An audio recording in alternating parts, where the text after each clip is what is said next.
आदरणीय मंच, समोर बसलेले बंधू भगिनी, जय भवानी तरुण मंडळ यांच्या या व्याख्यानमालेतलं चौथं पुष्प म्हणून मी आज तुमच्या समोर उभा आहे. थोडा उशीर झाला, थोडा मी टाईम पाहतो, कारण आम्ही सगळे न्यूज चॅनलवाले थोडंसं वेळेवर प्रोग्रामच्या हिशोबाने पळावं लागतं. पण आज मी ऑफिस अक्षरशः गाडीत बसलो असताना गेस्ट हाऊसला माझ्या ऑफिसमधनं फोन आला की ट्रम्प का ट्वीट आया है, सीज फायर हो गया, अभी लाइव जाना पड़ेगा.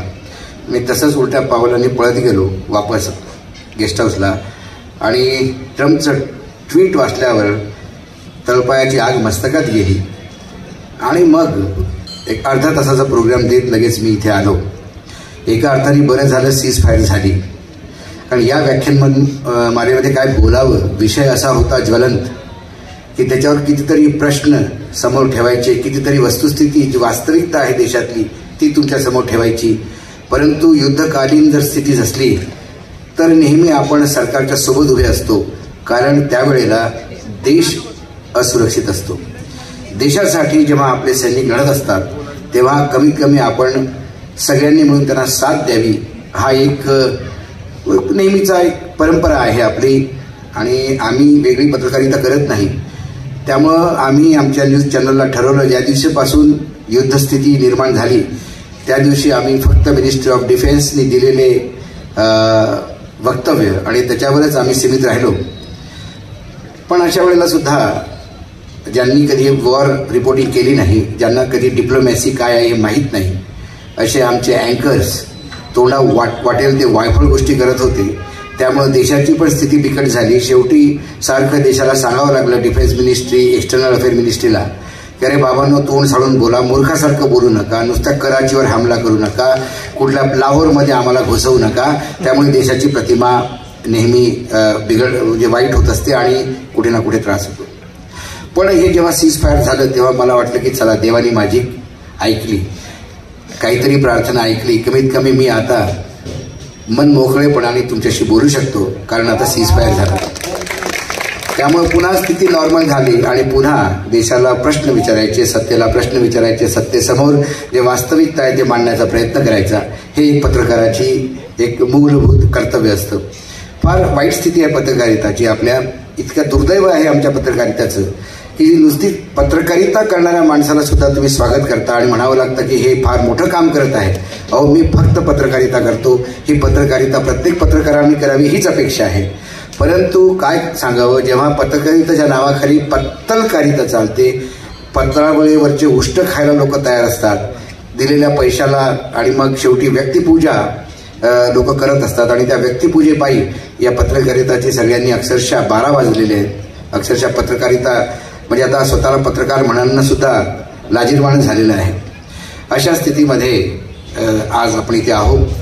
पुन्हा एक वेळा आपण सगळ्यांतर्फे, या मंडळातर्फे, पिंपरी चिंचवडच्या लोकांतर्फे पुन्हा एकदा भारतीय सैन्याला सॅल्यूट करतो की त्यांनी कमीत कमी प्रत्येक ठिकाणी जेव्हा जेव्हा देशावर संकट आलं तेव्हा तेव्हा ते आपल्या छातीचा कोट करून सीमेवर उभे होते आणि त्यांनी कधीही ज्याला सुप्रीम सॅक्रिफाईस म्हणतात ते करायला मागं पुढं पाहिलं नाही.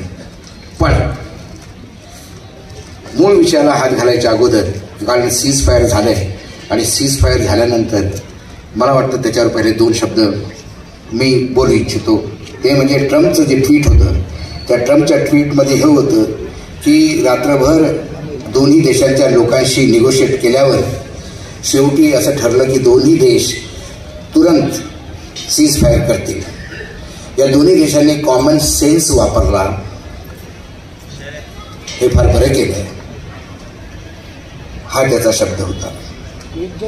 आणि त्या शब्दावर माझं ऑब्जेक्शन होतं. कॉमन सेन्स कशाला म्हणतो हे अमेरिकेच्या राष्ट्रपतीला सुद्धा कळतं का? भारताच्या छातीवर येऊन येथे अतिरेकी आमच्या लोकांना गोळ्या घालून मारतात आणि त्याचा हिशोब चुकता करण्यासाठी यदि आम्ही आतंकवाद्यांच्या ठिकाणावरला नष्ट करतो तर मग तो युद्ध कसलं झालं?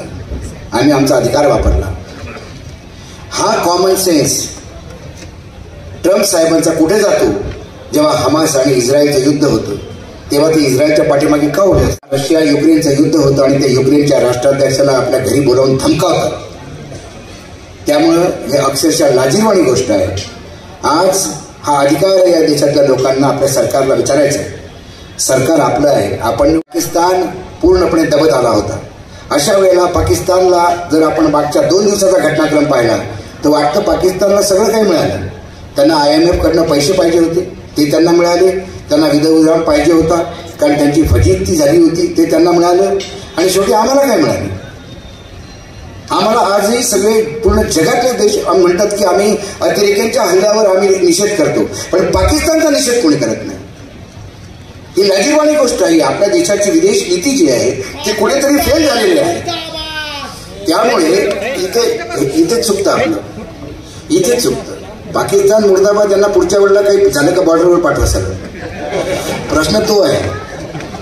आणि हे सगळं वरपासून पंतप्रधानापासून खाली तुमच्यापर्यंत हेच चालू आहे. नुसतंच घोषणा देतो आणि बोलतोय आपण.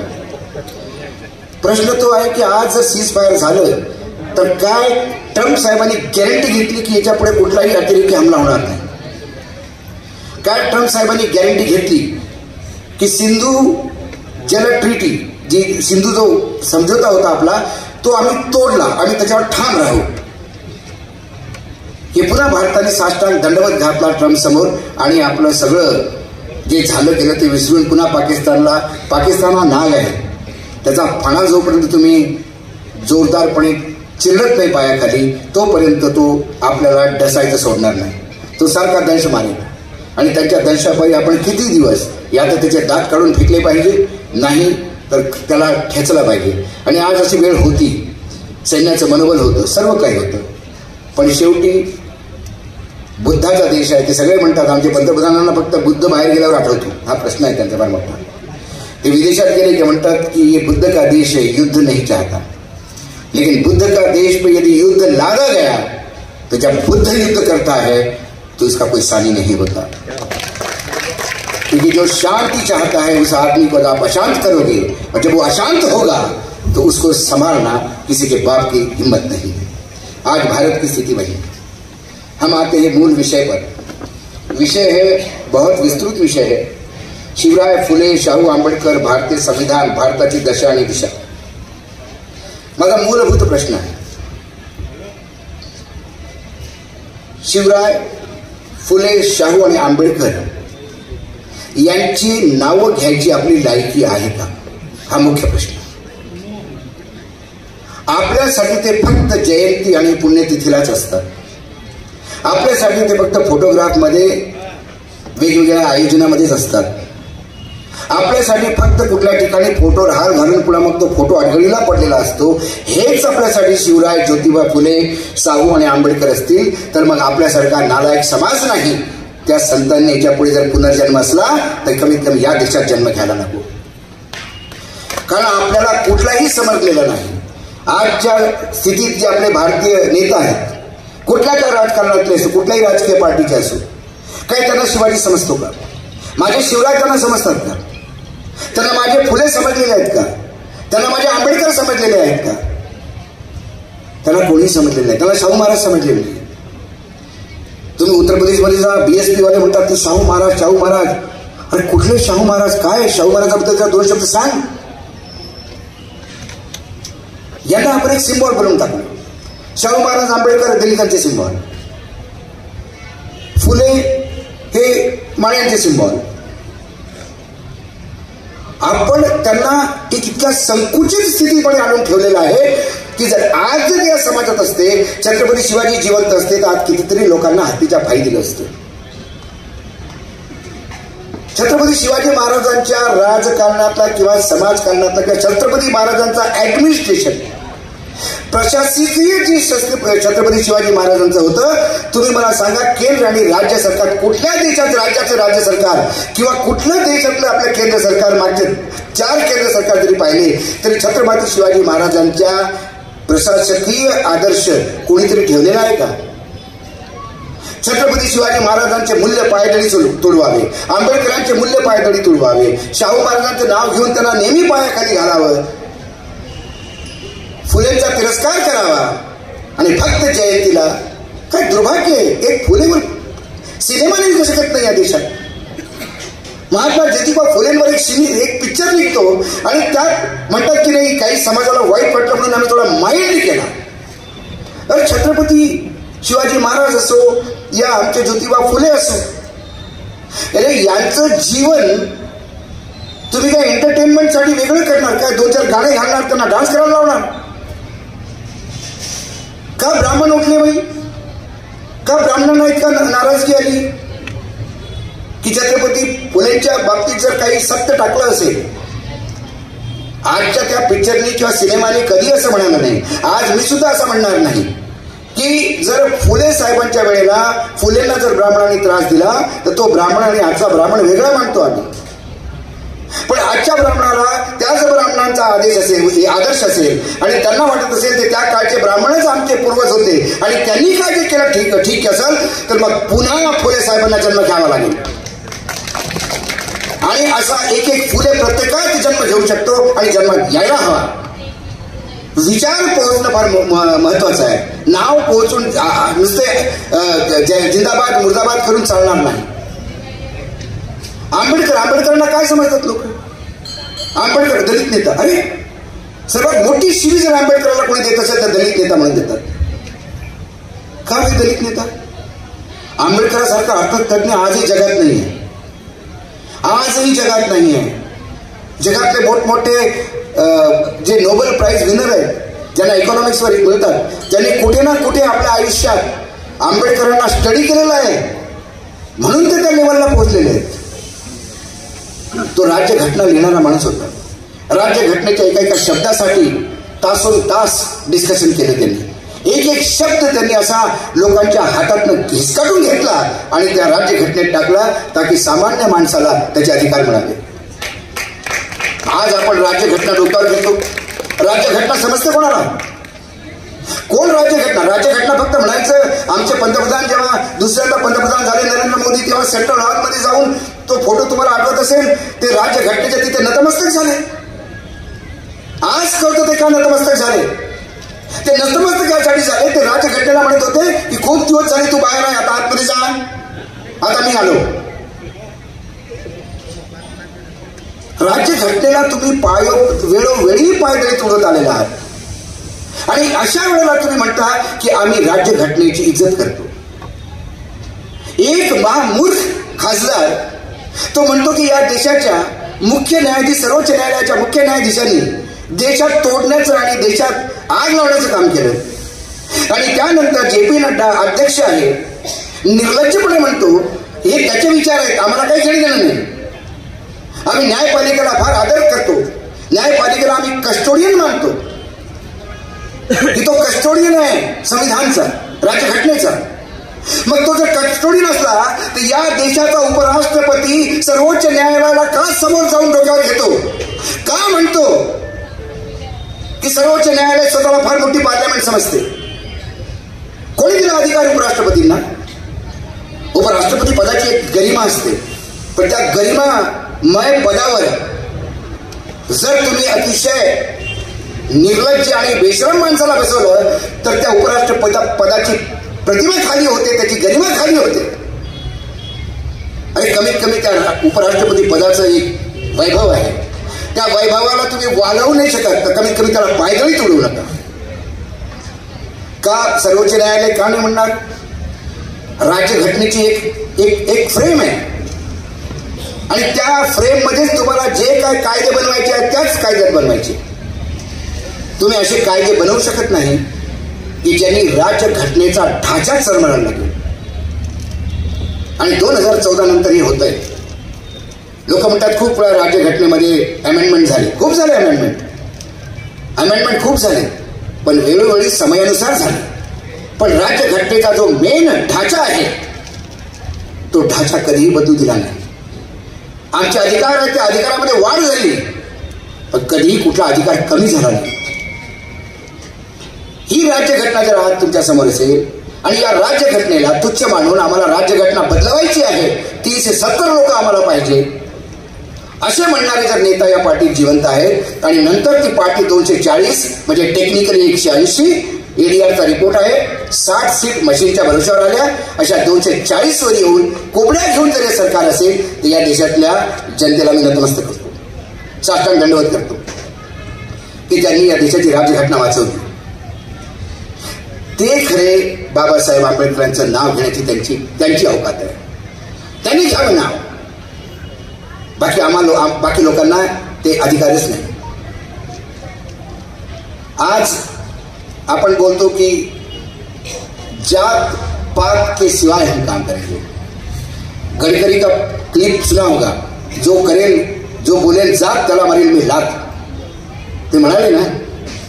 माझा गडकरी साहेबांना ते प्रश्न आहे, जिथे जिथे डबल इंजिनचे सरकार आहे तिथे तिथे मागे असलेल्या जातीच्या लोकांवरच का अत्याचार होतात? दलितांच्या पोरीलाच का घरातनं उचलून जाऊन तिच्यासोबत व्यभिचार होतो? कोणी ठाकूर किंवा ब्राह्मण पोरीसोबत असं का होत नाही? याचा अर्थ असा नाही की त्याच्यासोबत झालं पाहिजे. आमच्यासाठी स्त्री स्त्री आहे, आमच्यासाठी ती यात माता आहे, भगिनी आहे, पुत्री आहे. कुठली का स्त्री असेल. आणि मग बिल्किस बानू तिचे अत्याचार तिच्यावर ऐकल्यावर अंगावर म्हणजे माणूस हे होऊन जातो, चलबिचल होऊन जातो. 8 लोकांना घेऊन ती परिवाराला घेऊन ती पळते आणि पाठीमागं तथाकथित मारेकरी तिच्या पाठीमागं शेतात जातात. त्या गरोदर बाईच्या हाती 3 वर्षाची मुलगी आणि 8 लोकांचे तलवारीने मारून टाकलं जातं. 8 लोकांची हत्या होते आणि त्यानंतर तिच्या मुलीला हातात घेऊन जमिनीवर आपटून मारलं जातं त्या आईसमोर. इतर थांबत नाही तर ते 7 नराधम तिची इज्जत लुटतात सामूहिक. त्यानंतर त्या सगळ्यांना सर्वोच्च न्यायालयाने सजा दिली, आजीवन कारावास. गुजरात सरकार त्यांना सोडतं आणि ते जेव्हा बाहेर येतात तेव्हा बीजेपी के जय बोलने वाले लोग उनका जुलूस निकालते हैं, उनका स्वागत करते हैं. म्हणजे कुठल्याही बाईची इज्जत तुम्ही अशी पाळता? अरे काय, कुठल्या तुम्हारी औकात भी है कि तुम छत्रपति शिवाजी महाराज का नाम लो? ये छत्रपति शिवाजी ही थे कि रांझा के पटेल ने जब व्यभिचार किया और छत्रपति की उम्र भी क्या थी तब, 10-12 साल. दादोजी कोंडदेव ने पूछा छत्रपति जी क्या करना चाहिए, शिवराय क्या करना चाहिए इनको? शिवबा बोले हाथ पैर कलम करो, जान से मत मारो. हाथ पैर कलम करो और इसको वेशी पे टांग दो. त्याचे हात पाय तोडून त्याला वेशीवर टांगा आणि जनतेला कळू द्या की आई बहिणीच्या इज्जतीवर हात घालणाऱ्याचे छत्रपती शिवाजी महाराजांच्या या राज्यात काय होतं. आणि इथे तुम्ही बहिणीवर इज्जत लुटणाऱ्यांचे तुम्ही स्वागत करता. हे तुमचं आहे. एक बाबा डेरा सच्चा सौदा त्याला सजा झाली. एका पत्रकाराची हत्या केली, सजा झाली. 2 स्त्रियांची इज्जत लुटली म्हणून त्याला सजा झाली. सुप्रीम कोर्टाने त्याला सजा दिली. पण हरियाणा पंजाबमध्ये निवडणुका आल्या की त्याला पॅरोल मिळतो. तो बाहेर येतो, यांना निवडून जिंकायला मदत करतो आणि वापस जातो. जे राजकीय दल बलात्कारियों से मदद लेते हैं उनकी नीयत क्या होगी, उनकी स्थिति क्या होगी, उनकी मानसिक स्थिती क्या होगी, उनकी कल्चर क्या होगी, त्यांची संस्कृती काय असेल हे तुम्ही ओळखायला पाहिजे. पण काय होतं, 1500 रुपये दिले की आपण बोलतो. 1500 रुपयात आपण विकल्या जातो. 1500 रुपये जे देतात ते काय अजित पवार साहेब, एकनाथ शिंदे साहेब, हे फडणवीस साहेब, हे काय प्रॉपर्टी विकून देऊन राहिले का? आपल्याच पैशातले पैसे वाटतात. तेरा तुझको अर्पण क्या लागे मेरा, आणि त्यांनी दिलेल्या पैशावर आपण पुन्हा वेळेपणासारखं त्यांच्या पाठीमागे जातो की लय मदत केली हो आम्हाला. होय साहेबांनी 15 लाडकी बहीण म्हणे, लाडकी बहीण. अरे पण त्या लाडक्या बहिणीने कधी पाहिलं तिचा पोरगा काय करतो? अरे त्या भाच्याला नोकरी दे, बहिणीला पैसे नको. तुझ्या जवायाला जो तिथे शेतीत काम करतो त्याच्या मालाला किंमत दे. अरे बहीण तुला पैसे देईल, तुला कशाला हवा बहिणीला नको पैसे. या महाराष्ट्रातल्या बहिणी जिजाबाईचा वारस घेऊन आलेल्या आहेत, भीक मागत नाही. पण आपलं चुकतं. आपलं का चुकतं? कारण विरोधी पार्टी पक्ष पण त्याच्यासारखे नालायक. तुम्ही 1500 देता, आम्ही 2000 देतो म्हणे. अरे बाबा, राहुल गांधी 2000 देतो काय? स्वतःची इस्टेट विकून देतो काय? ते म्हणे तुम्ही 2000 देता का? आम्ही 2100 रुपये देतो. आता कुठे 2100 रुपये? 1500चे हप्ते देणं होत नाही. कारण लहान तोंडी मोठा घास. ज्या राज्यावर 10 लाख रुपये कर्ज आहे, त्या राज्यात जर अशी पैशाची लुटालूट करत असेल तर हे जे पैसे म्हणजे ना, हे पेन किलर आहे. आपलं डोकं दुखलं की आपण ॲस्पिरिन घेतो, ते काही काळासाठी बंद राहते, पुन्हा डोकं दुखायला लागते. आपल्याला इलाज पाहिजे परमनंट. या महाराष्ट्रातल्या शेतकऱ्यांनी नेहमी कोणी सत्तेमध्ये असला तर त्याला नेहमी मदत केलेली आहे. महाराष्ट्राचा शेतकरी मी नेहमी म्हणतो, टाटा, बिर्ला हे मोठमोठे उद्योगांची नावं घेतो आपण. मी असा एकही उद्योगपती पाहिला नाही की ज्याच्याकडे पैशाची भरपूर आहे पण जर एखादी कंपनी लॉसमध्ये आली तर लगेच बंद करतो. टाटाकडे काय पैशाची कमी होती, पण नागपूरची एक्सप्रेस मिल बंद झाली, पण लॉसमध्ये आहे, घाटे का धंदा नाही करते. पण माझा शेतकरी वर्षानुवर्ष पिढी दर पिढी तोट्यातच आहे साहेब. कारण तो धंदा करत नाही, तो कर्तव्य पार पाडतो. या देशातल्या 2 टाइम लोकांना 2 टाइम जेवणाची व्यवस्था करण्याचं कर्तव्य पार पाडतो. त्याच्या घरी त्याची बहीण लग्नाची असते, त्याची आई इलाजाशिवाय मरते, त्याच्या मुलालाच भविष्य नाही, तरी पण तो रात्रंदिवस शेतीत काम करतो. कारण सरकार निर्लज्ज आहे. त्यांना सगळ्यांना माहित आहे, मलाच माहित आहे, तुम्हालाच माहित आहे असं नाही, ते सगळ्यांना माहित आहे. पण इतके निर्लज्ज झालेले आहेत हे लोक की 5 वर्ष आता पहा, त्यांनी 6,000 रुपये म्हणून या फोकनाड्या मरून गेला आमचा पंतप्रधान. महाराष्ट्रात 6,000 रुपये सोयाबीनला देतो म्हणे. आता तो महाराष्ट्रात आला तर ते बोलतही नाही. या लोकांना अकाउंटेबिलिटी. आणि बरोबर 5 वर्षानंतर पुन्हा येऊन तो 8,000 म्हणे आणि आपण पुन्हा टाळ्या वाजवणार. टाळ्या वाजवणं बंद करा, जागरूक व्हा. आपण सारखं म्हणतो ना की देशात सरकार असं काम करतं, भ्रष्टाचार होतो. अहो कशामुळे होतो? आपण करू देतो म्हणून होतो. आमदार खासदार आपल्याला फार मोठे साहेब लागतात. कसला साहेब आमदार, कसला साहेब खासदार? अहो तुम्ही मत दिलं म्हणून तो आमदार. तो मुंबईला जाऊन तिथे AC केबिन मध्ये बसतो याच्यासाठी की तुम्ही मत दिलेलं आहे त्याला. तुमच्या मताची किंमत तुम्हाला वसूल करायला पाहिजे. आमदार खासदाराचे कॉलर पकडून विचारा त्याला, का रे नाही बोलला होता, काय झालं पुढे? जेव्हा लोक बोलायला लागतील, जब रास्ते सुनसान हो जाते हैं तो संसद आवारा हो जाती है. संसद का आवारापन यदि रोकना हो तो आपके कंठ में आवाज होनी चाहिए, आपको सवाल पूछना चाहिए. और इस सरकार को सबसे बड़ी तकलीफ है आवाज सवाल पूछने वालों की. ये संविधान के खिलाफ इसलिए नहीं कि आंबेडकर जी ने इसकी अध्यक्षता करके लिखा है ना, ये संविधान के खिलाफ इसलिए कि संविधान हमें पूछने का अधिकार देता है, संविधान हमें बोलने का अधिकार देता है. और जब सवाल पूछे जाते हैं तो ये सरकार अनकंफर्टेबल हो जाती है क्योंकि किसी भी सवाल का जवाब इनके पास नहीं. आप सत्ता में बैठे, बिल्कुल बैठे. जब आप सत्ता में बैठे तो आपके खर्चे भी हम ढोते हैं. करोड़ों रुपए. यहाँ पे अजीत पवार जाता होगा, 10 गाड़ियां आगे पीछे जाती होगी, टो टो टो टो लाइट में जाता होगा.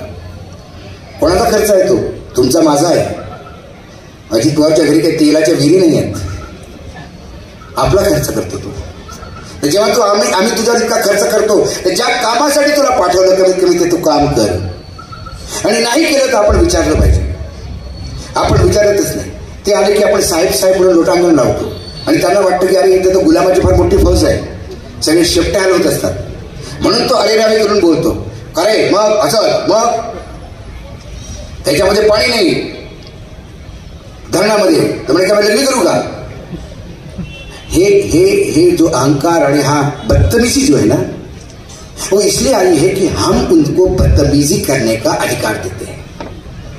आर्यला जर तुम्ही कार्य म्हटलं, ये औकात में रहेंगे और इसके लिए आपको काम करना है. देश बहुत विकट स्थिति में, मैं बार बार कहता हूं, हमारा श्रीलंका कब हो जाएगा किसी को पता नहीं. हमारे ऊपर 205 लाख करोड़ से ज्यादा का कर्जा है. 2000 के पहले यह कर्जा मात्र 57 लाख करोड़ था. 57 लाख से 205 लाख करोड़ कर्जा हुआ. यह पैसा कहां गया आप भी ढूंढिए, मैं तो ढूंढ ही रहा हूं. यह पैसा गया कहां? यह पैसा किसको जाता है? आज तुम्ही एक कार घेतली, 2 इन्स्टॉलमेंट तुमचे राहिले, तर घरी बँकेवाला येऊन घेतो, गाडी घेऊन जातो. आपल्याकडे होम लोनच्या काही म्हणजे थकल्या 1-2 जर आपण देऊ शकलो नाही, तर ते अधिकारी आपल्या घरी येऊन असं बसतात की जसे आपण फार मोठं पाप केलं. पण आपण हजारो करोड रुपये घेऊन डुबवतात आणि मग त्यांना म्हणतात की हे बॅड डेट डाल दिया. एनपीए नवीन शब्द. मी म्हटलं एनपीए म्हणजे माफ केलं कर्ज, नहीं कर्ज माफ नहीं किया, ये कर्जा डूब गया ऐसा हम समझ रहे हैं और कर्जा वसूलने का प्रयास कर रहे हैं. मागच्या 15 वर्षापासून कर्जा वसूलने का प्रयास ही चल रहा है, कर्जा नहीं आ रहा है. नया कानून निकला. पहले ये कानून था कि कोई डिफॉल्टर है तो उसको फिर कर्जा नहीं मिलना चाहिए. तो नया कानून ये कहता है कि यदि कोई डिफॉल्टर है और कोई नया काम शुरू करता है तो फिर उसको कर्जा दो. ये दुकानी है. त्यामुळे देश खाली चाललाय. शाळासारखी मूलभूत एज्युकेशन, आज आपण फुलेंबद्दल बोलतोय, काय शिक्षणासाठी त्या माणसाने काय नाही केलं, आपलं आयुष्य वेचलं. आज आपण सगळे इथं मी बोलतोय आणि तुम्ही तिकडे ऐकताय. आपण वाचू शकतो, लिहू शकतो. हे सगळं याच्यामुळे आहे की आपला बाप होता, त्याने इतकं काम केलं, समाजाशी लढला, आयुष्य दिलं, बर्बाद झाला स्वतः, पण शिक्षण आपल्यात आणलं. आज आपण ज्या स्थितीत आहोत की मी बोलू शकतो आणि तुम्ही ऐकू शकता. आज महाराष्ट्रामध्ये शाळा दत्तक घ्यायला सांगितलं सरकारनं. सरकारकडे पैसा नाही दत्तक घ्यायला शाळेसाठी. शाळा दत्तक घेता का कोणी, दत्तक घेता का कोणी, मुख्यमंत्री म्हणतो. आणि मग मुंबईच्या चांगल्या चांगल्या ठिकाणच्या, पुण्याच्या चांगल्या चांगल्या ठिकाणच्या शाळा अंबानी अडाणी दत्तक घेणार. 4 वर्षांनी म्हणणार आता या शाळेला मोठं करायचं आहे, मग आम्हाला इथं बिल्डिंग बांधली आहे मोठी, मग 2 मजल्यावर शाळा असणार, बाकी 25 मजल्यावर त्यांचे ऑफिसेस असणार. धंदा आहे इनके लिए. शिक्षण हे जे मूलभूत अधिकार आहे तो हमारे राज्य सरकार और केंद्र सरकार ने धंधा बना दिया. और आज फिर हम कहते हैं कि ज्योतिबा फुले को स्वागत करो, हार पहनाओ. अरे हार पहनने के पहले हाथ थर-थर कांपते हैं ऐसे. किस अधिकार से मैं हाथ पहनाऊं? यदि मैं बोल नहीं सकता, यदि मैं सरकार के इस एजुकेशन पॉलिसी पे बोल नहीं सकता, सरकार की इस मनमानी पे यदि मैं बोल नहीं सकता, तो थू है मुझ पर यदि मैं ज्योतिबा फुले जी का नाम लेता हूं. तो ये अधिकार ही नहीं मुझे. कितने हम में से लोग सरकार को पूछते हैं, सरकार प्रायव्हेट शाळेत म्हणजे नाही, सरकारी शाळेत काही चांगलं नाही, प्रायव्हेट शाळेत का बाई, प्रायव्हेट शाळेत, सरकारी शाळेत काय चांगलं नाही, जोड्याने मारा मास्तरला, कसा शिकवत नाही. पण आपला हात मोकळे. आपल्याला प्रत्येक ठिकाणला भगतसिंग पाहिजे शेजारच्या घरात, कोणी बोलायलाच नको. माझ्याकडे खूप लोक प्रश्न घेऊन येतात, म्हणाले आप विरोधी पार्टी के नेता हो, आप उठाओ. बोले नहीं आप उठाओ इसको. मैंने आप क्यों नहीं उठाते? मेरे 2 शुगर मिल रही है. हे लाजीर. त्या काँग्रेसला महाराष्ट्रात अध्यक्ष बनत नव्हता हो. त्या बंटी पाटलाला अध्यक्षपद दिलं तो म्हणे नाही बाबा, मेरे बहुत सारे एजुकेशन इंस्टीट्यूट है, शुगर मिल है, वो ईडी लग जाती है पीछे, मैं अध्यक्ष नहीं बनूंगा, मैं पार्टी को मदद करूंगा. मग शेवटी सबका शोधला त्यांनी. बोले तेरा क्या है? बोला मेरा कुछ नहीं, ना मैं शाळा है, ना मेरा पास कुछ है, ना मेरा पास लोगों का संग्रह है, ना मेरे पास जनता पे पकड़ है, ना मैं कांग्रेस का कोई ज्ञान है. बोले आप अध्यक्ष बन जाओ. हे दुर्भाग्य आहे विरोधी पार्ट्याचं. कारण सत्तेमध्ये असताना बक बक बक बक खात गेले, खाताने ढेकरही दिला नाही. आणि आता ते ईडीला पाहिलं की उलटी येते, जेवढं खाल्लं तेवढं बाहेर पडते. मग ईडी नको. छत्रपती शिवाजी महाराज आमच्यात आता उपमुख्यमंत्री म्हणजे पहिले मुख्यमंत्री होते, आता उपमुख्यमंत्री झाले. एकनाथ शिंदे साहेबांचा फार मोठा सत्कार झाला शिंदेची पगडी वगैरे घालून. आज मला जेव्हा तुम्ही पगडी घातली तेव्हा माझ्या डोक्यावर जबरदस्त भार होता. मी म्हटलं फुलेंची पगडी आहे ती, ज्या फुलेंच्या पादुका माझ्या डोक्यावर असायला हव्या, ती पगडी घेण्याचा या डोक्याला अधिकार तरी आहे का? फक्त मी चांगलं बोलतो म्हणून जर मला असा दिला असेल तर मग त्या पगडीचा अपमान आहे. या पगडीला डोक्यावर घेण्यापेक्षा नेहमी हृदयात ठेवायला पाहिजे. ती वंदनीय पगडी आहे. पण त्यांचा मोठा सन्मान झाला. काय तर म्हणे ते छत्रपती शिवाजी महाराजांच्या विचारांच्या. हा माणूस एक ईडीची नोटीस जातो आणि पार्टी सोडून पळतो, हा म्हणून छत्रपती शिवाजींचा आदर्श. काय दुर्भाग्य. अहो महाराज असते त्यांना वाटलं असतं मी कशाला महाराष्ट्रात जन्माला आलो, त्याच्यापेक्षा युरोपला जन्माला आलो असतो तर मला चांगलं भलं झालं असतं, सुधारले तरी असते लोक. अशा कितीतरी गोष्टी आहेत या देशात. दलित पिछड़ा म्हणजे अजूनही दलित में आज आप कहते हो कि अमृत महोत्सव है. अरे कौन सा अमृत, कसला अमृत? हा विष काल है. आज भी दलित मध्य प्रदेश, राजस्थान, यूपी, गुजरात में जहां डबल इंजनों की सरकार है, आज भी दलित को यदि अपनी बारात घोड़े पे निकालनी पड़ती है और उसके लिए पुलिस प्रोटेक्शन चाहते हैं तो थोड़े ऐसी सरकारों पे. क्यों दलित घोड़ी पे नहीं बैठ सकता? गुजरात में एक दलित लड़के ने गॉगल पहन लिया तो सवर्णों ने मारा उसको. उत्तर प्रदेश में एक दलित लड़का इंजीनियरिंग कॉलेज से अपने मामा के गांव आया, एक कुएं से पानी निकाला तो उसकी जान ले ली क्योंकि वो सवर्णों का कुआं था. तर मग कसं आपण बाबासाहेब आंबेडकरांचं नाव घ्यायचं, ज्यांनी महाराष्ट्रात 14 तळ्यांना सगळ्यांसाठी ओपन करून दिलं.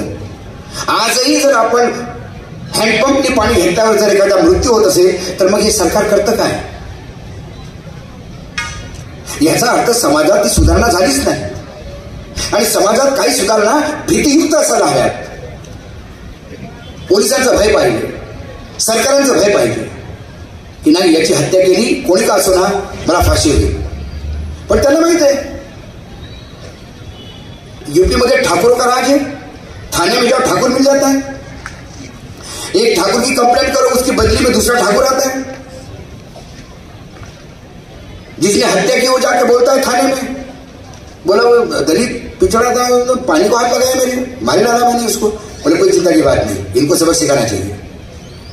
मग ते दलिताचे घरचे लोक जातात, त्याच्यावर आरोप लावतात की तुम चोरी करने गए थे वहां पे, और खुद ही भागते हुए गिर पड़े और मर गए, और आरोप लगाते हो ठाकुर साहब पे. ये मैं फिल्मों की कहानी नहीं बता रहा हूं, ये वस्तु स्थिति है जो मैं आंखों से देखता हूं. और तब दलितों की नेता मायावती चुप रहती है. चंद्रशेखर आजाद बड़ी बड़ी बात करने वाले वो जो चंद्रशेखर है, उत्तर प्रदेश में चुनाव जीतते दलितों के नाम पे, वो चुप हो जाते हैं. क्यों चुप होते हैं? आठवले साहब को तो मैं ना दलित मानता, मैं उनको इंसान ही नहीं मानता. आठवले साहब एक फिल्म एक्टर है, हमारे चंकी पांडे, बड़े रंगे बिरंगे कपड़े पहन के उलूल जुलूल हरकतें करते रहते हैं, पास्ता नाश्ता ऐसा कुछ बोलते रहते हो.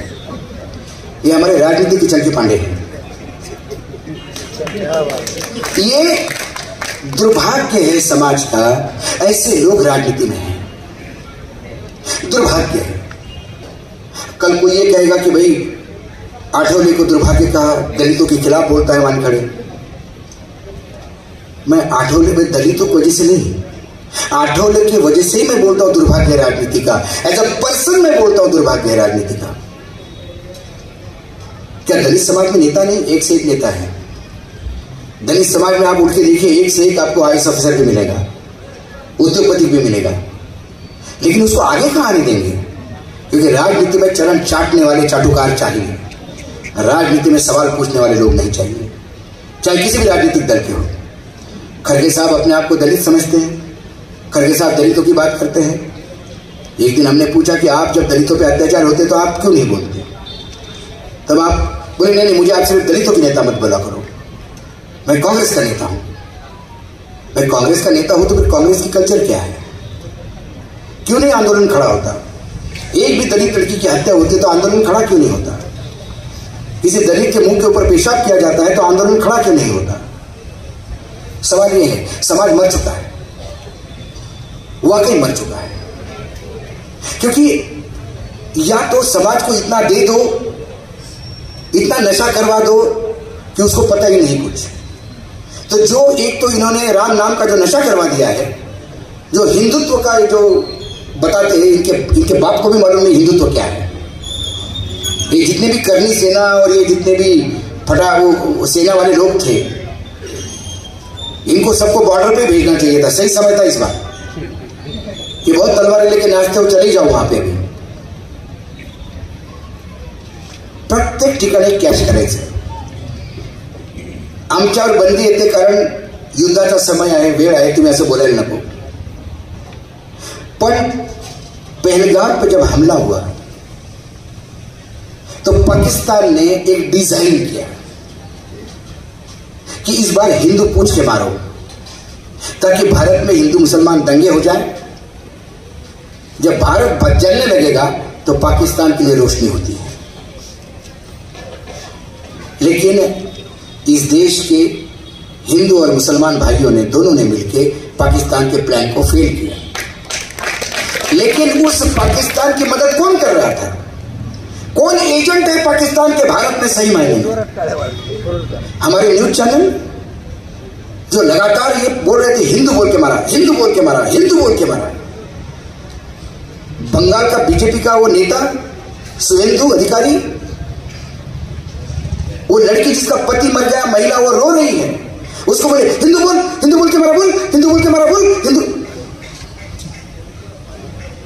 कोई चैनल दिखाने को तैयार नहीं कि जो लोग बचे हैं वो मुसलमानों की वजह से बचे हैं। लोगों को खंडे पे बिठा बिठा के जो लोगों ने पोस्ट लिखे हैं हिंदुओं ने, एक बीजेपी का नेता है उसने लिखा, जब वो पोस्ट लिखा तो मैंने कहा कि न्यूज लॉन्चर पे ये पोस्ट पूरा पढ़ के लिखा। कोई ऐसा इंसान नहीं होगा जिसके सीने में जरा भी दिल है, उसके आंखों से पानी नहीं निकलेगा।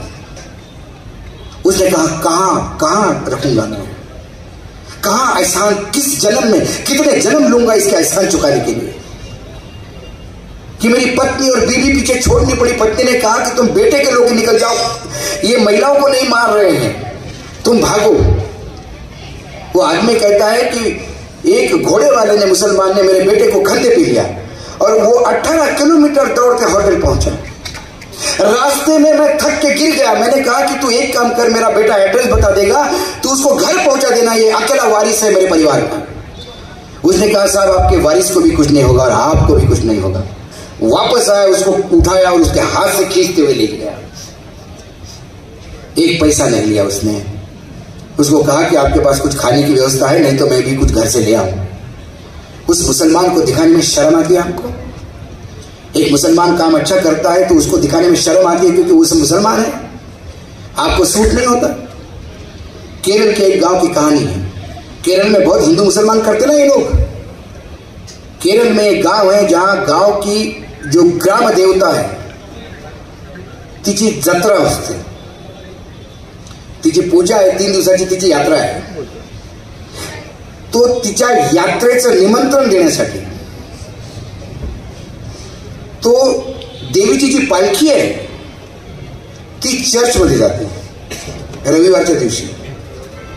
चर्चमध्ये रविवारची परेड झाल्यावर त्या पालखीला चर्चच्या आतमध्ये घेतलं जातं। हिंदू पद्धतीने त्या चर्च तिची पूजा करते आणि मग म्हणते की आम्ही सगळे ख्रिश्चन भाऊ बंधू आम्ही देवीला येणार। आणि मग ते जाऊन त्या देवीला पूजा करतात। आणि आपण इथं ख्रिश्चनांना मारतो, कन्वर्जन किंवा कोई भी ख्रिश्चन का पीठ इसको, त्या लोकांना राष्ट्रद्रोहाची शिक्षा देऊन त्यांना फाशी दिली पाहिजे। ज्या लोकांनी हा कॉल दिला होता कि पहलगाम पे हमला होने के बाद जितने भी कश्मीरी बच्चे पढ़ रहे हैं, 20,000 बच्चे पढ़ रहे हैं भारत में, उनको पीट पीट के वापस करो। और चंडीगढ़ के लोगों ने बच्चों को पीटा है और लोगों को वापस भेजा है। यदि वो कल बच्चा जाके बंदूक उठाएगा तो उसके जिम्मेदार चंडीगढ़ के लोग नहीं तो कौन है? कौन है? बच्चों को बीच में एजुकेशन, जो सेकंड ईयर इंजीनियरिंग में पढ़ रहा है, एमबीए में पढ़ रहा है, उसको भगा दिया आपने क्योंकि कश्मीर में लोग मारे गए हमारे। किसने मारे? औरंगजेब ने संभाजी महाराज की हत्या की, सारा दुनिया जानती है। उसके बाद संभाजी को गाड़ दिया औरंगाबाद में। क्या उसके बाद तारा रानी का समय नहीं था? क्या उसके बाद मराठा साम्राज्य समाप्त हो गया था? उसके बाद क्या बाजीराव पेशवे का समय नहीं आया था? क्या मराठी साम्राज्य खत्म हो गया था? लेकिन किसी ने सोचा तब कि औरंगजेब की कब्र खोदनी है? किसी ने नहीं सोचा, क्योंकि हर एक को औरंगजेब को महाराष्ट्र भूमि में गाड़ दिया, इसका अभिमान था। ये दिल्ली से आया था महाराष्ट्र पे कब्जा करने, ये यही गाड़ दिया हमने। यह है मराठा साम्राज्य और यह है महाराष्ट्र। लेकिन उसके बाद ये लोग शुरू हो गए, संभाजी के वंशजों से ज्यादा इनको तकलीफ हो गई। कब्र खोदो, कब्र खोदो, क्या मिलेगा वहां पे? मिट्टी भी मिलेगी क्या? ये जो कब्र खोदो बोलने वालों की यदि अपने इनका घर का इतिहास देखा जाए तो इनमें भी 10 गद्दार मिलेंगे आपको। क्योंकि छत्रपति शिवाजी महाराज को यदि औरंगजेब ने मारा है तो औरंगजेब ने अपना धर्म निभाया, वो दुश्मन था। औरंगजेब छत्रपति शिवाजी महाराज नहीं था। औरंगजेब बहुत ही वाहियात किस्म का बादशाह था, जिसके लिए मानवीय मूल्यों का कोई ये नहीं था। उसके लिए दुश्मन का सर गले से हटाना ये उसकी प्राथमिकता थी। और रावण से अपेक्षा करोगे कि वो राम को धन्यवाद कहेगा किसी बात के लिए? तो औरंगजेब तो यही कहेगा। लेकिन इस संभाजी महाराज को, जो मराठा साम्राज्य का छावा था, औरंगजेब के सुहृद किसने किया? उनकी कब्रें खोदी ना जाके। जिसने छत्रपति शिवाजी महाराज को आगरा लेके गया, उसके वंशज तुम्हारे यहां अभी उप मुख्यमंत्री है राजस्थान में, तुम्हारे पार्टी में। और तुम आज औरंगजेब की बदला लेने की बात करते हो। तो यदि औरंगजेब का बदला लेना है तो फिर बदला उस यशवंत सिंह का भी लेना होगा, जिसने छत्रपति शिवाजी महाराज के साथ धोखा करके आगरा में उसको जेल करवा दी थी। तब आपके हाथ पैर खुल जाते हैं, क्योंकि आपका हिंदुत्व, राष्ट्रवाद, आपका छत्रपति शिवाजी महाराज के प्रति प्रेम, आपका अंबेडकर के प्रति प्रेम, ये सब्जेक्टिव है। राजनीतिक दलों के लिए ये चारों नाम एक एटीएम है चुनाव के समय के। चुनाव आ गया, इनकी पूजा कर दी, इनका नाम ले लिया, भाषणात आपण कोणाचे शरद पवारांपासून आपण फडणवीसांचे भाषण ऐका, सगळ्यांचे भाषण ऐका। ज्योतिबा फुले, शाहू महाराज, छत्रपती शिवाजी महाराजांची ही धरती आहे, असे आम्हाला माहित आहे। पण तुमच्यासारखे औरंगजेब का पैदा झाले या धरतीवर, तो प्रश्न आम्हाला आहे। कारण राष्ट्रसेवेच्या नावाखाली, देशसेवेच्या नावाखाली, समाजाचं भलं करण्याच्या नावाखाली तुम्ही फक्त आपल्या तिजोऱ्या भरलेल्या आहेत। जेव्हा जेव्हा आंदोलन होतात तेव्हा शेतकऱ्याची मुलं का मरतात? दलितांची मुलं का मरतात? कोणा मंत्र्याचा, आमदाराचा, खासदाराचा मुलगा मरताना पाहिला का कधी? कधी बातम्या आल्या का? त्यांची मुलं बाहेर, त्यांची मुलं विदेशात पडतात। आणि हे आम्हाला मराठीचा अभिमान सांगतात। मराठी शाळेत शिकलं पाहिजे, मराठी आपली मातृभाषा आहे। आणि तुझं पोरग कुठं? तो तुला पापा पापा म्हणतो ना, तो विदेशात शिकायला जातो। फक्त मराठी प्रेम, मराठी भाषा, मराठी संस्कृती हे फक्त जनतेसाठी। आणि तुम्हाला फक्त एकच संस्कृती, वर दोन्ही टाइम जिथं सापडलं तिथं खा खा आणि ढेकरी द्यायचं नाही। त्यामुळे कुठल्याही राजकीय दलापासून आता मोहभंग झालेला आहे। आणि प्रत्येक राजकीय दलात चांगले लोक पण आहेत। त्या चांगल्या लोकांना जर वर आणायचं असलं तर एक जनतेचं काम आहे। हे खोटं बोलणारे, हे तडीपाडा टाईप लोक, हे जर आपल्याला भारतीय स्वातंत्र्य आणि आपले अधिकार सांगत असेल तर याच्यापेक्षा म्हणजे आपल्याला किती मूर्ख समजतात ते। आणि आपण सारखं मूर्खाचं सर्टिफिकेट रोज घेतो त्यांच्याकडनं, रोज त्यांचं ऐकून। मन की बात बोल रहा है, सब सुनो, चौरावर चौरावर असे पाहतात मन की बात। अरे कसली मन की बात? अरे जन की बात सुन एक दिन, तो तुझे पता पड़ेगा तो कितना बोगस आदमी है, कितनी बोगस बात कर रहा है। एजुकेशन असो, विदेश नीति असो, रुपया कुठे गेला काही सांगता येत नाही. आता रुपया आम्हाला दिसतच नाही कुठे. डॉलर दिसून राहिला. आणि याच माणसाने म्हटलं होतं की जब रुपये की किंमत गिरती है तो देश की प्रतिष्ठा गिरती है. आता रुपयाची किंमत गेल्यावर देशाची प्रतिष्ठा नाही वाढून राहिली. सब्जेक्ट लगेच बदलतात ते, दोन म्हणतात. त्यामुळं खोटं बोलणाऱ्या लोकांपासून समाधान पाहिजे. नेत्यांनी सत्य ते लोकांसमोर मांडलं पाहिजे. आणि आपली जनता इतक्या विशाल हृदयाची आहे.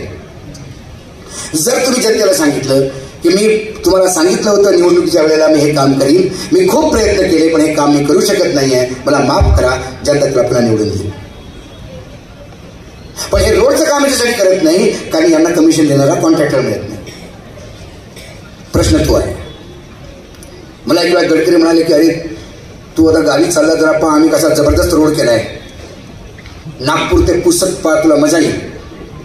मी तिकडनं वापस आलो. मी म्हटलं मला पहिले 7 तास लागायचे पुसदला जायला, याही वेळेला 7 तास लागले. म्हणे कसं? म्हणलं आर्नीपर्यंत 3 तासात गेलो. आर्नी दिग्रज पुसद 4 तास. म्हणे हो तो रोड कोणी तयारच नाही म्हणे बनवायला. म्हणलं का? म्हणे संजय राठोड 60% मागतो म्हणे. मी त्याला म्हटलं म्हणे अरे काय 60% मागत असतात कोणाला? ही वस्तुस्थिती आहे देशाची. मी अतिशयोक्तीने बोलत आणि मी नावाजून बोलतो. मला पाहिजे त्यांनी मला कोर्टात खेचावं म्हणजे मी सांगतो त्यांना काय. त्यामुळे मी निराशावादी नाही. माझी आशा मी तुमच्यात पाहतो. या देशाचा भाग्योदय आहे. हे ग्रहण लागलेलं आहे देशाला 2014 पासून. ते ग्रहण उठायला पाहिजे. अटल बिहारी वाजपेयींचं सरकार होतं पण ते असं राज्य घटनेला पायदळी तोडवत नव्हतं. अटलजीचं सरकारही होतं, खोटं बोलणारं नव्हतं, थापा मारणारं नव्हतं. अटलजीचं सरकारही होतं, खोटे आकडे देणारे नव्हते. अटलजीचं सरकारही होतं पण मशीनमध्ये कधी हेरफेर केला नाही. जर तुम्हाला लोकसभेच्या जेव्हा JP नड्डा म्हणाले की मी न्यायालयाची आमची पार्टी न्यायालयाच्या प्रत्येक आदेशाचा निर्णयाचा मान ठेवते, मग न्यायालयाने तो निर्णय दिला होता की निवडणूक आयोगावर जेव्हा तुम्ही अपॉइंटमेंट कराल त्यावेळेला पंतप्रधान, लीडर ऑफ अपोजिशन, विरोधी पक्षनेता आणि सर्वोच्च न्यायालयाचा मुख्य न्यायाधीश तिघांनी करावं. का तुम्ही कानून कायदा बदलला? का तुम्ही असं म्हटलं की मी माझा मंत्री आणि म्हणजे आम्ही दोघं जे ठरवतेच? मग तुम्हाला स्वतःचाच जर माणूस आणायचा असला, जर तुम्ही आपला भोपू आणून बसवला, तुमचा टॉमी तिथं बसलाय शेपटा हाणणारा पामिलियन कुत्र, ते जर तसे तिथं बसलं तर ते कधी त्या निवडणूक आयोगावर निष्पक्ष काम करेल? आणि निवडणूक आयोगच निष्पक्ष काम करत नसेल तर मग निवडणुका निष्पक्ष कशा? मग तुम्ही सत्तेचे बसले ते निवडून आले कसे? काय बीजेपीच्या कुठल्याही नेत्यांना जरा सांगा बरं, एकत्र म्हणजे जेव्हा ते एकटे असेल तेव्हा सांगायचं खाऊन तुम्हाला खरंच वाटलं होतं का तुम्हाला एवढे सीट मिळतील? नाही मिळाला ना म्हणते पण 100 सीटवर घोळ. आणि मग पुन्हा आपण आंबेडकर साहेबांचं नाव घ्यायचं. त्यांनी कधी विश्वासही केला नसेल की इतके नतद्रष्ट लोक येतील, इतके मूर्ख, इतके लालची, समाजाला विकणारे स्वार्थापोटी असे नेता या देशात जन्माला येईल आणि त्यानंतर या राज्यघटनेचे ते विल्हेवाट लावतील असं कधी त्यांनी स्वप्नात ठरवलं असतं.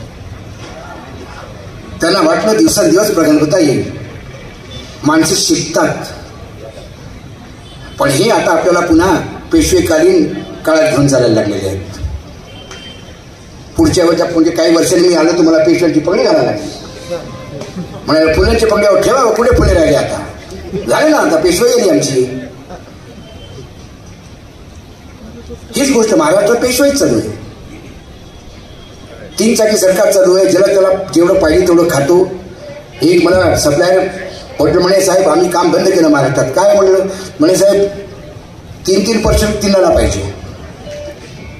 म्हणजे म्हणे 6% 9% झाले. म्हणे 3% डिपार्टमेंटचे 12 झाले आणि 3% हा ऑटो चालवणारा. म्हटलं हा कोण? म्हणे दिल्ली. 15% मागतात. जिथे म्हणे 3%ची जागा नाही तिथे 15% कसं द्यायचं? स्वतःचं ऑफिस विकल्यापेक्षा ऑफिस बंद केलेलं बरं. प्रॉपर्टी तर आमची आहे. ही वस्तुस्थिती आहे. वर्षानुवर्ष फंड पडलेले आहेत, कारण कामं होत नाही, कारण कमिशन घेणारा सेट होत नाही.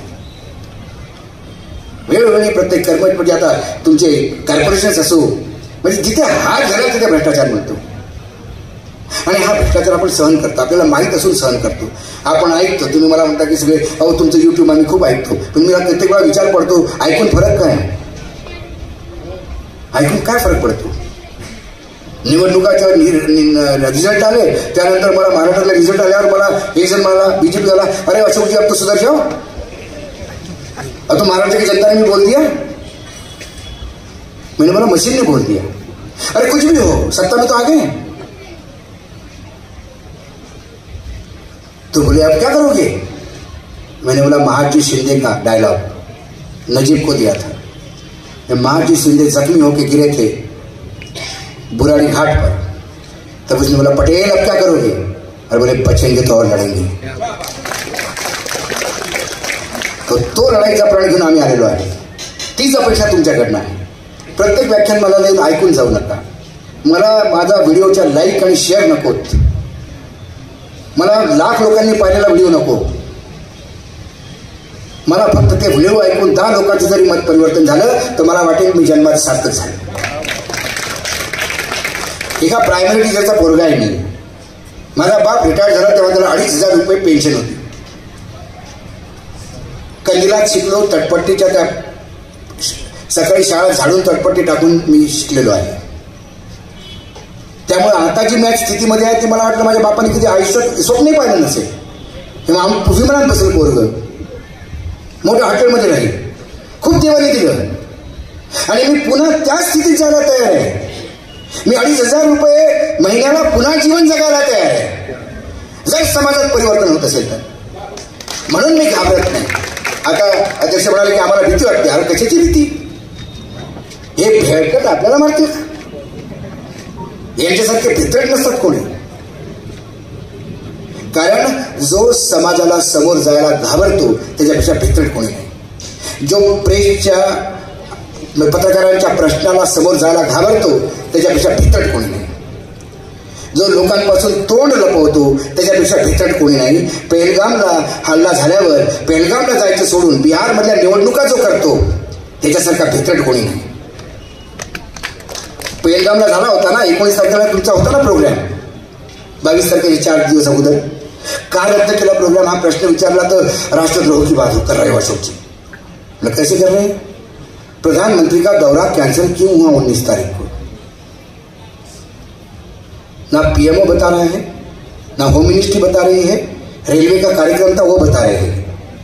चैनल वालों ने बताया, सूत्रों ने बताया कि हवामान खराब था. तो हवामान खराब था तो एडवाइजरी होनी चाहिए थी. कारण जेव्हा टूरिस्ट प्लेस पर हवामान खराब होता है तो वहां पे एडवाइजरी होती है कि टूरिस्ट बाहर ना निकले. तो मतलब हवामान क्या सिर्फ प्रधानमंत्री के लिए खराब था क्या, और टूरिस्ट मर जाए तो जाओ, बर्फ में गिर जाओ मर जाओ, पहाड़ गिर जाए तो उसके नीचे मर जाओ, प्रधानमंत्री को बचाना है. नहीं ऐसा नहीं, मतलब इट इज एडवाइजरी. तो क्या आपके पास इंटेलिजेंट इनपुट था,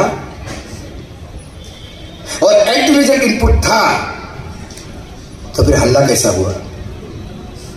इसलिए मैंने चाहे देशद्रोह का मुकदमा चले, चाहे जेल जाना पड़े, पहलगाम का हमला होने के बाद सबसे पहले जो इशू हमने उठाया, सुबह सुबह हमले की खबर आते से ही जो वीडियो पे हमने किया, मैं और मेरी एडिटर चित्रांश ने, हमने कहा ये पुलवामा 2 है क्या.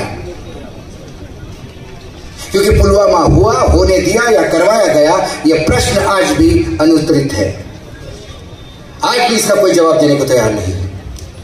जम्मू कश्मीर के गवर्नर चिल्ला चिल्ला के कह रहे हैं कि ये हम बोल रहे थे कि मत करो, फिर भी करने दिया. अब पहलगाम के हमले से फायदा किसका हुआ. 23 लोग मर गए, फायदा किसका हुआ. फायदा बीजेपी का हुआ. बड़े बड़े पोस्टर लग रहे हैं, मोदी जी है तो मुमकिन है, टोपी लगा के. भारतीय आर्मी, कौन आर्मी, सारा क्रेडिट मोदी जी. मोदी जी ने किया, मोदी जी है तो पाकिस्तान को सिखा दिया. बिहार के चुनाव हैं, क्या बिहार के चुनाव कैश किए जाएंगे. और यदि इनमें जरा भी थोड़ी इज्जत होगी जरा भी मर्यादा होगी और जरा भी थोड़ी कुछ शर्म बची होगी तो भी पूरे चुनाव में कभी पहलगाम और पाकिस्तान की इस युद्ध का जिक्र नहीं करना चाहिए।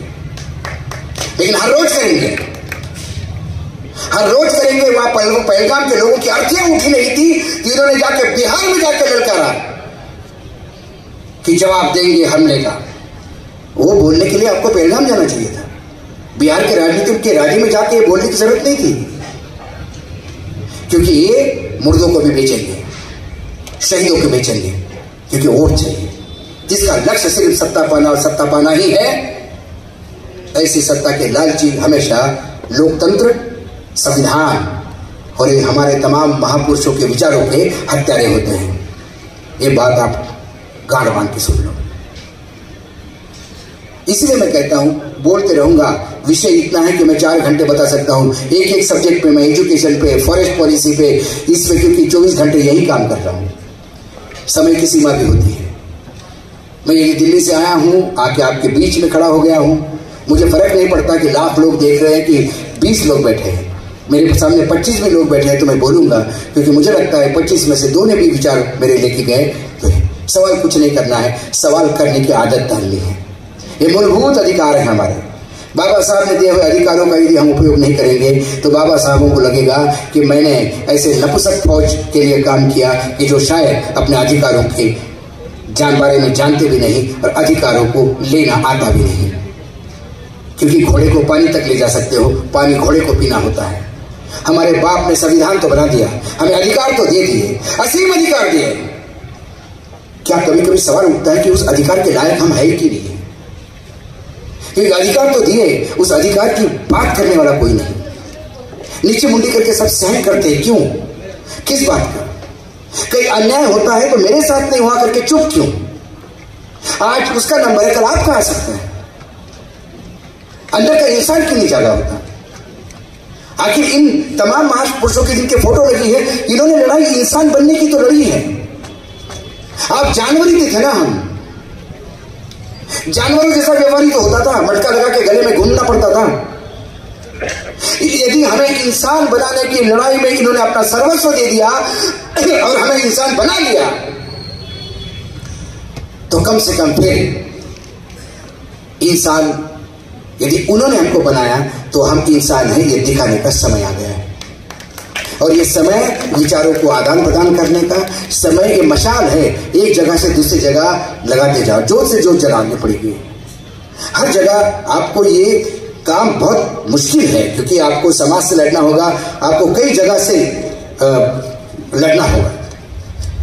अंत में मैं अभी पढ़ रहा था एक कविता, मुझे बहुत अच्छे कवि की याद आई, और वर्तमान उस कविता के साथ ही मैं आज का ये सब उद्बोधन खत्म करूंगा।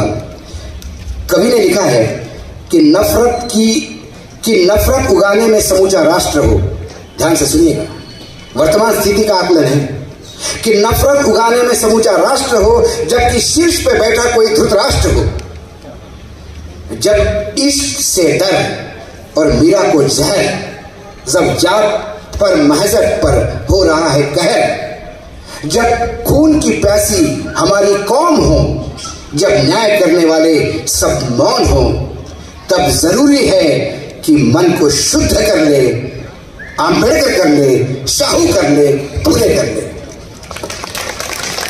मात्र ऊंचा मत करिएगा, अपने आप में आंबेडकर जिंदा करिएगा, फुले जिंदा करिएगा, छत्रपति शिवाजी महाराज जिंदा करिएगा, साहू जिंदा करिएगा। और जिंदा करने के लिए छत्रपति शिवाजी महाराज की वेशभूषा नहीं करनी पड़ती। छत्रपति शिवाजी महाराज विचारों का जो प्रचार प्रसार करो, विचारों का अपने जीवन में आकलन करो। बहुत मुश्किल है छत्रपति शिवाजी महाराज बनना, बहुत मुश्किल है फुले बनना, बहुत मुश्किल है आंबेडकर बनना, बहुत मुश्किल है साहू बनना, बहुत मुश्किल है। लेकिन मुश्किल काम करोगे तो ही तो इंसान कहलाओगे। क्या सिर्फ उन्हीं की पूजा करोगे, क्या आपका नाम लेने वाला नहीं होगा?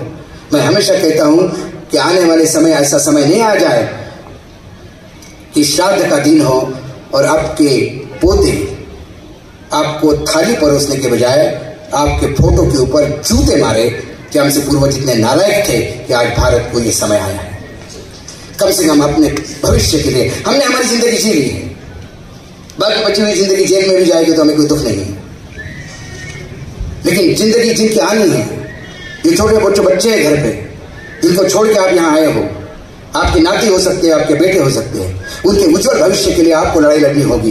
क्योंकि पेड़ आप लगाओगे तो आम हो खाओगे, और पेड़ बबूल का लगोगे तो कांटे उनको चुभेगी, इतना याद रखना। ये बबूल का पेड़ आप लगा चुके हो, ये धतूरे का पेड़ आप लगा चुके हो, इस पेड़ को खत्म करने का समय आ गया है। और ये खत्म करने के लिए मैं कोई उठाव नहीं चाहता, मैं विद्रोह नहीं चाहता, मैं लड़ाई नहीं चाहता, मैं हिंसा नहीं चाहता। ये करने का समय आपको मिलता है 5 साल में एक बार एक बटन दबाने का 20 सेकंड मिलता है।